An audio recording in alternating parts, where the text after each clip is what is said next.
Hello students, I am doctor Vinod Kamble. इस video में हम लोग देखने वाले हैं various constituents of depository system. Depository system क्या होता है, हम लोग ने इसके पहले वीडियो में देखा था कि डिपॉजिटरी सिस्टम मतलब क्या। जब भी कोई भी इन्वेस्टर अपने सिक्योरिटीज को इलेक्ट्रॉनिक फॉर्म में अपने पास होल्ड करके रखता है तो उसको हम लोग बोलते हैं डिपॉजिटरी सिस्टम। तो अपने पास इलेक्ट्रॉनिक या ऑनलाइन फॉर्म में सिक्योरिटीज रखना is called as depository system. और कॉन्स्टिट्यूएंट्स का मतलब क्या होता है, ये डिपॉजिटरी सिस्टम के अंदर कौन कौन पार्टीज इन्वॉल्व होते हैं। तो बेसिकली यहाँ पे चार पार्टीज होते हैं: depository, depository participant, beneficial owner और इश्यूअर कंपनी। इसको मैं शॉर्ट में यहाँ पे बताता हूँ। सबसे पहले इश्यूअर कंपनी। इश्यूअर कंपनी मतलब क्या, जो कंपनी सिक्योरिटीज को इश्यू करना चाहती है, मतलब जो कंपनी शेयर को और डिबेंचर को बेचना चाहती है, उसको हम लोग बोलते हैं इश्यूअर कंपनी। बेनिफिशियल ओनर मतलब इन्वेस्टर। कंपनी ने जो सिक्योरिटीज को इश्यू किया है उसको खरीदने वाले जो होते हैं वो होते हैं बेनिफिशियल ओनर, जिनको हम लोग इन्वेस्टर भी बोल सकते हैं। फिर होता है डिपॉजिटरी और डिपॉजिटरी पार्टिसिपेट। अभी डिपॉजिटरी जो होता है वो मेन होता है, ये एक ऑर्गेनाइजेशन है जहां पे हमारे सिक्योरिटीज जो होते हैं या इन्वेस्टर्स के जो सिक्योरिटीज होते हैं उनको हेल्ड किया जाता है। मतलब हमारे सारा मेन जो अकाउंट होता है डीमैट अकाउंट, वो डिपॉजिटरी के पास होता है। और सारे जो हमारे के ट्रांजैक्शंस होते हैं वो यहाँ से होते हैं। हमारे यहाँ पे दो डिपॉजिटरीज है, एनएसडीएल और सीडीएसएल। फिर डिपॉजिटरी पार्टिसिपेंट कौन होता है, तो एक चीज समझ लो, बेनिफिशियल ओनर जो होता है, इन्वेस्टर जो होता है, उसको डिपॉजिटरी के पास डायरेक्ट एक्सेस नहीं होता है। मतलब ये यहाँ पे जाके डायरेक्ट अकाउंट नहीं खोल सकते हैं। इसके लिए ये लोग क्या करते हैं, डिपॉजिटरी पार्टिसिपेट होते हैं जिनके पास अपना डीमैट अकाउंट खोलते हैं। तो ये जो डिपॉजिटरी पार्टिसिपेट है वो क्या कर रहे हैं, इन्वेस्टर को और डिपॉजिटरी को जोड़ने का काम करते हैं। बिकॉज इन्वेस्टर को डायरेक्टली यहाँ पे एक्सेस नहीं है। तो ये वो कंपनी है जो सिक्योरिटीज इश्यू करना चाहती है। बेनिफिशियल ओनर मतलब इन्वेस्टर्स होते हैं।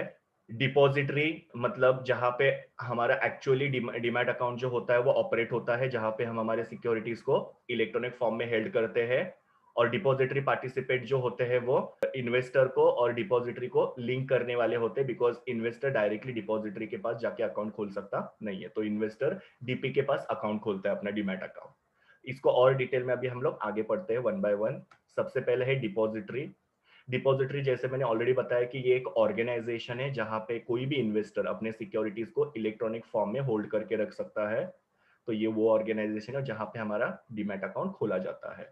फिर बाद में ये जो डिपॉजिटरी होते हैं वो इन्वेस्टर्स को उनके सिक्योरिटीज के ट्रांजैक्शन के रिलेटेड डिफरेंट सर्विसेज प्रोवाइड करते हैं। जैसे कि उनको अगर सिक्योरिटीज बेचना है, उनको सिक्योरिटीज अगर खरीदनी है, तो वो सब डिपॉजिटरी के पास से होता है, बिकॉज मेन हमारा अकाउंट जो होता है वो डिपॉजिटरी के पास होता है। तो सारे जो सिक्योरिटीज के रिलेटेड सर्विसेज होते हैं वो हम लोग को डिपॉजिटरी प्रोवाइड करते हैं। प्लस डिपॉजिटरीज जो होते हैं वो इन्वेस्टर के जो भी सिक्योरिटीज होते हैं उसको सेफ रखने के काम करते हैं। मतलब they are responsible for keeping the investor security in safe mode. मतलब आपके सडनली कभी कभी ऐसे हो सकता है ना कि आपके अकाउंट में से सिक्योरिटी जो है डेबिट हो गए, मतलब माइनस हो गए, और जबकि आपने वो बेचे भी नहीं है। तो वैसा नहीं होता है because of the depository, because depository आपके सिक्योरिटीज को क्या कर रहा है, यहाँ पे सेफ तरीके से रख रहा है। फिर जैसे मैंने आप लोगों को बोला कि इन्वेस्टर जो होते हैं उनको डिपॉजिटरी के पास डायरेक्ट एक्सेस नहीं होता है। कुछ भी अगर इन्वेस्टर को करना है तो वो डीपी के थ्रू करते हैं। मतलब इन्वेस्टर जो है डीपी को बताएंगे और डीपी जो है वो फिर डिपॉजिटरी को वो इन्फॉर्म करेंगे, और फिर उनके अकाउंट में जो भी चेंजेस है वो वहां पे डिपॉजिटरी करेंगे। तो डायरेक्ट इन्वेस्टर को डीपी के पास एक्सेस नहीं होता है। और ये जो डिपॉजिटरी होते हैं वो कंपनी को और इन्वेस्टर को लिंक करने का या जोड़ने का काम करते हैं। मतलब किसी कंपनी को अपने सिक्योरिटीज बेचने हैं, इन्वेस्टर को सिक्योरिटीज खरीदने हैं, तो ये दोनों को मिलाने का काम जो होता है वो डिपॉजिटरी का होता है। तो ये सारा रोल हो गया डिपॉजिटरी का। नेक्स्ट है डिपॉजिटरी पार्टिसिपेट। जो मैंने ऑलरेडी आपको बताया कि इन्वेस्टर डायरेक्टली डिपॉजिटरी के पास नहीं जा सकता है, तो बीच में एक लिंक होता है जिसको डीपी बोला जाता है। डीपी जो है वो डिपॉजिटरी का एजेंट है जो डिपॉजिटरी के लिए काम करता है, और वो डायरेक्टली क्या करते हैं, अपने इन्वेस्टर्स के साथ डायरेक्टली डील करते हैं। नाउ डीपी जो है उनको सेबी एक्ट के अंडर रजिस्टर करवाना पड़ता है, और इनको SEBI depository and participate regulations of 1996 है, उसके अंडर कुछ राइट्स और कुछ ऑब्लिगेशन मतलब रिस्पॉन्सिबिलिटीज दी है जो उनको फुलफिल करनी होती है। तो इनको रजिस्टर करना पड़ता है सेबी एक्ट के अंडर, प्लस उनको कुछ राइट्स और रिस्पॉन्सिबिलिटीज दी रहती है जो उनको फॉलो करने होते हैं। नाउ डीपी जो होता है, मैंने आपको बताया कि इन्वेस्टर और डिपॉजिटरी को लिंक करने का काम करता है, ये दोनों के बीच में वो काम करता है। फिर डीपी जो है कस्टमर के साथ डायरेक्टली डील करते हैं, जो मैंने आपको अभी बताया थोड़ी देर पहले। कि डीपी का कस्टमर के साथ डायरेक्ट डीलिंग होता है। कस्टमर को वो क्या करते हैं, पीरियोडिकली जो भी उनके अकाउंट के स्टेटमेंट वगैरह वो भेजते हैं। अकाउंट के स्टेटमेंट मतलब ये पर्टिकुलर मंथ में आपने कितने सिक्योरिटी बेचे, कितने सिक्योरिटीज खरीदे, सिक्योरिटीज की कितनी प्राइस है, ये सब जो होता है वो ईमेल के थ्रू या एसएमएस के थ्रू या फिर उनको लेटर के थ्रू जो होता है उनको इन्फॉर्म किया जाता है, उनको भेजा जाता है। फिर बाद में अगर कभी भी इन्वेस्टर को कंपनी राइट इशू करती है या बोनस इशू करती है तो डिपॉजिटरी पार्टिसिपेट क्या करता है, उनके अकाउंट में ये सब चीजें जो है क्रेडिट करने का काम करते हैं। तो इन्वेस्टर को राइट इशू और बोनस इशू जब मिलता है तो वो क्रेडिट डीपी के द्वारा किया जाता है। उसके बाद में जब भी कंपनी डिविडेंड डिक्लेयर करती है, इंटरेस्ट डिक्लेयर करती है, तो वो भी इन्वेस्टर के अकाउंट में ट्रांसफर करने का काम जो होता है डीपी करते हैं। इन्वेस्टर के सारे अकाउंट के सेटलमेंट जो होते हैं वो इलेक्ट्रॉनिकली यहाँ पे डीपी के द्वारा किए जाते हैं। मतलब बाइंग करना है, सेलिंग करना है, डिविडेंड मिलना, बोनस शेयर वगैरह मिलना, ये सब चीजें जो होती है वो इलेक्ट्रॉनिकली सेटल करने का काम डीपी करते हैं इन्वेस्टर्स के लिए। फिर डीपी जो होते हैं इन्वेस्टर के अकाउंट को मेंटेन करते हैं। इन्वेस्टर के अकाउंट को मेंटेन करना मतलब क्या होता है कि अगर इन्वेस्टर ने सिक्योरिटीज बेचे तो उनके अकाउंट में से उतने सिक्योरिटीज को माइनस करना और उनके अकाउंट में उतना पैसा क्रेडिट करना। और अगर सपोज उन्होंने सिक्योरिटीज परचेस किए तो उतने सिक्योरिटीज उनके अकाउंट में क्रेडिट करने का और उनके अकाउंट में से उतना पैसा माइनस करने का। तो ये सारा जो अकाउंट सेटल करने का या अकाउंट मेंटेन करने का काम जो होता है वो डीपी करते हैं इन्वेस्टर्स के लिए। डीपी को एक यूनिक आइडेंटिफिकेशन नंबर दिया रहता है और डीपी जो होते हैं वो रीमटेरियलाइजेशन में हेल्प करते हैं। रीमटेरियलाइजेशन मतलब जब भी किसी इन्वेस्टर को अपने सिक्योरिटी को इलेक्ट्रॉनिक फॉर्म में कन्वर्ट करना है तो वो इलेक्ट्रॉनिक फॉर्म में कन्वर्ट करके देने का काम जो होता है डीपी करते हैं। तो ये डीपी के बारे में हो गया।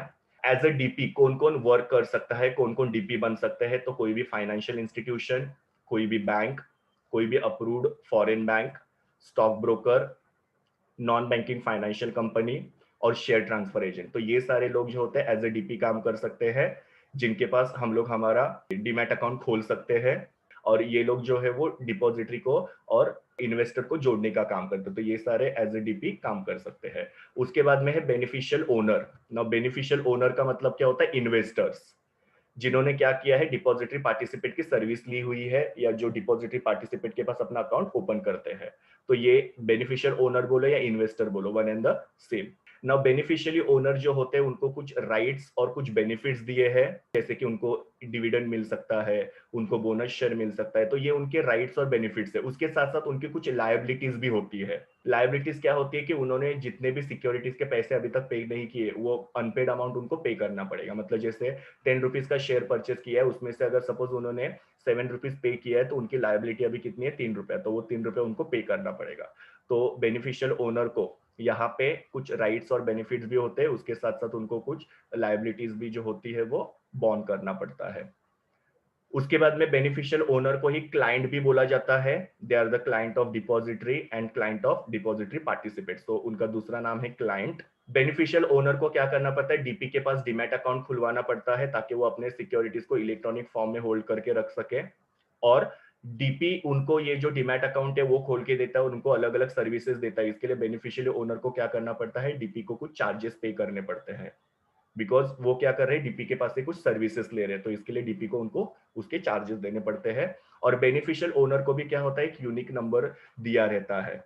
जैसे हम लोग अकाउंट बैंक में अकाउंट खोलते हैं तो हमको बैंक अकाउंट नंबर मिलता है, वैसे यहाँ पे आप डीमैट अकाउंट खोलते हो तो आप लोगों को एक यूनिक अकाउंट नंबर दिया जाता है। तो ये बीओ के बारे में हो गया। और लास्ट वाला है issuer company. Now issuer company, जैसे मैंने आपको बोला कि जो कंपनी सिक्योरिटीज इशू करती है डिमटेरियलाइज्ड फॉर्म में, जैसे इलेक्ट्रॉनिक फॉर्म में शेयर्स इशू करना या इलेक्ट्रॉनिक फॉर्म में डिवेंचर इशू करना, तो जो कंपनी सिक्योरिटीज इशू करती है उसको इश्यूअर कंपनी बोलते हैं। और हर एक इश्यूअर कंपनी को क्या करना पड़ता है, डिपॉजिटरी मतलब एनएसडीएल और सीडीएसएल के साथ रजिस्टर करना पड़ता है। तो ये सारे कॉन्स्टिट्यूएंट्स थे जो डिपॉजिटरी सिस्टम में आते हैं। टोटल 4 कॉन्स्टिट्यूएंट्स या 4 पार्टीज के बारे में हम लोग ने पढ़ा और वो लोग क्या क्या काम करते हैं। Thank you students. Please do like, share, comment and subscribe to my YouTube channel and also recommend my channel to your friends. We will meet in the next video.